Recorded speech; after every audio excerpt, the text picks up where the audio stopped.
Hey Queens, welcome back to Gears and Queers. I'm Chris, and this is my 1990 Honda Accord EX. Today I want to take you guys on a tour of this car and show you just how the 4th generation Honda Accord grew to define the midsize sedan. So like I was saying, guys, this generation Honda Accord came out in 1990. This one is one of the very first ones that was ever built. They continued building these until 1993 and had 4 doors like this one, also a 2-door coupe and a station wagon variant. So my specific car has actually been in the South its entire life. It got this cute little Atlanta 1996 sticker. Shout out to the Olympics. The person who got this car apparently came from Seattle, but has spent all of its life in Georgia. So usually you see these things with a lot of rust, particularly in what they call the Honda Spot back here and the wheel arch area. So it's no secret that these cars are known for longevity. This particular one has the F22A4 engine, which you got only with the EX trim, which this car is, the top spec.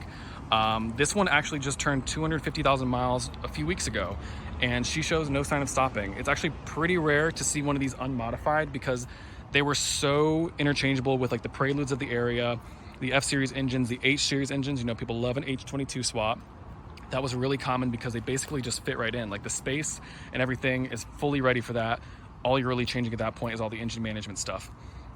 This car also has its original exhaust because it did not ever rust out. Stepping into the interior of the CB7 Honda Accord, this car was praised for having a really clean, sensible dash and interior layout from contemporary reviews back in the day. So what we're gonna do is actually we're gonna start the car. You see the seatbelt will motor into place.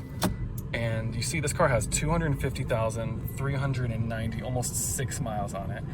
And somehow manages to not have any dashboard lights on because I guess number one, I'm a fastidious owner, but also just speaks to the quality of this car. Some people call these like the Japanese Volvo 240 because really they just won't die.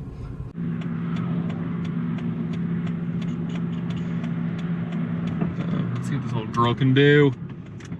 Come on, baby.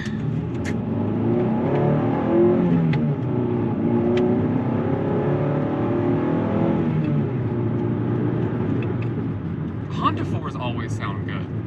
Always. Feisty. Yeah. Good intake noise, always. To be honest though, Chris, this is kind of an odd buy in this like day and age, I feel like. Like why this car? Well, when I bought this car, I was not looking to buy a car. I had no reason to buy a car. Yeah. But I saw it was actually like I typed in like manual into Craigslist because I'm like on Craigslist every day for no reason. And I saw it and it reminded me so much of the one my dad used to have. He had a 1989 Accord, same color interior, same color exterior. Was that flip-up headlights? That was the flip-up headlights. Okay. It was the previous generation. And I went and drove it and I remember like being amazed at how well it drove. Yeah. Like the condition of the car, the price, and just sort of like the allure of having something like a little older and a little more unique is sort of what just like sold you. Yeah, I mean, just like it was a good price. It was in pretty good condition, and it's manual. It's a lot of fun to drive, and I figured, you know what? Why not? Well, these have held up like incredibly well considering like the era that they came from. When we're talking like what GM was doing and like, you know, K-bodied cars from like Chrysler and all that. Like you don't see as many American cars from this period still on the road. I like to think that that's a function of both the reliability of the car and the desirability. If you don't enjoy driving the car, you're not going to take care of it as well. There's no reason to keep it going, you know? Yeah. And like not many of those cars from like, I'd say the American side or a lot of things during that era were not necessarily desirable. I mean, there are some exceptions here and there, but this was, I mean, just like what we're in right now, like low cowl, simple interior, but well put together. It's like a smart looking car. It's nothing flashy, but it like got the job done for the right price and had some seriously like incredible innovation going on in like a segment at the time that was, you know, pretty overloaded because it was right before SUVs took off in the 90s and all that. I think what's like the most glaringly like obvious thing is like, okay, but driving it in today's like modern landscape of cars, especially like it being aside other sedans in like the mid-size category, is wild and a little scary. you feel like you're falling into this car when you get into to Yeah. it, and you are always aware of how low it is. Yeah. Like the windows are also very large, the door sill height is very low, but this thing out on the road, you've number one, like a panoramic view because of how much glass there is. Yeah. So I feel like you just feel more exposed, and in that way are just, or at least I know as well, this car doesn't have any airbags and Yeah. any modern I'm safety technology. I'm aware. So Well, it's also just made it more apparent like how much bigger cars have gotten today. And I don't think that becomes so apparent until you are sort of in traffic and around everything. Because I like being the low. I'm Ram not, truck behind us that's like, Yeah. my eyes are at its headlight level. but I think it makes you very appreciative of like the large greenhouses, the thin A-pillars that, you know, may or may Probably not collapse support if us. we flip, you know? But Would we call this the thinking man's used car? the ponderous gentleman's. The ponderous gentleman's used car. What'd you have to do to this car when you got it? Well, I was aware that the AC didn't work when I bought it. And how many steering pumps have you been through? 6 of them, because right after the air conditioning got fixed, the power steering pump decided to take a fat dump. That was fun to get fixed because new parts for the power steering pump just aren't available anymore. Everything is remanufactured. Yeah. But other than that, like basic tune-up stuff like distributor cap and rotor, spark plugs and wires, air filter, oil and filter.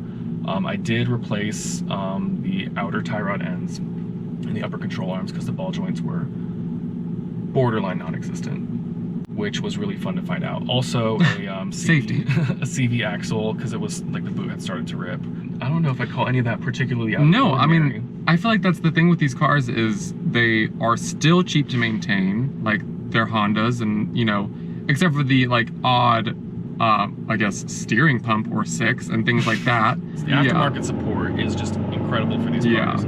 I guess because it is a Honda, and you know those kind of just do get a lot of aftermarket support and interest, but Yeah. also because of just how, I guess, good of a foundation this car was. Yeah. I mean, Like- it's kind of, I don't know if I'd call it iconic, maybe I would, but it certainly gets the most love on our page whenever it's posted. There is a big following. Yeah, exactly. They Like, have it's a well-loved it's a platform. very cult-like following for these Accords, which is, I mean, you did kind of buy this car on a whim though. I mean, what are you gonna do with it? Because we've kind of just been milling about it. It's a great daily. I don't even know if I thought I'd keep it as long as I have. Yeah, I mean, me neither. You told me you bought it last year, and I was like, okay. Like a year ago. I think actually it was like sometime, Yeah. probably like within a week of today, Yeah. like a year ago. And I guess as long as it remains useful to me, I Yeah. mean, I like driving it to and from work because it like barely uses any gas. Yeah. Sharp contrast to my Infiniti, which is a guzzler. So there's that, as well as the fact that because it's a manual, it is pretty fun to drive. Yeah. I guess I'll just keep it until the next thing comes along. Yeah, I was about to say, I think it's a nice little milestone and little like check mark to sort of, Yeah. you know, having the book or in the having the photo album, if you will. Well, that's a wrap, Queens. Thank you so much for watching. We really appreciate every single one of you guys, and look forward to doing so much more with this channel. But please make sure to like, share, and subscribe, and we'll catch you guys next time. Bye-bye.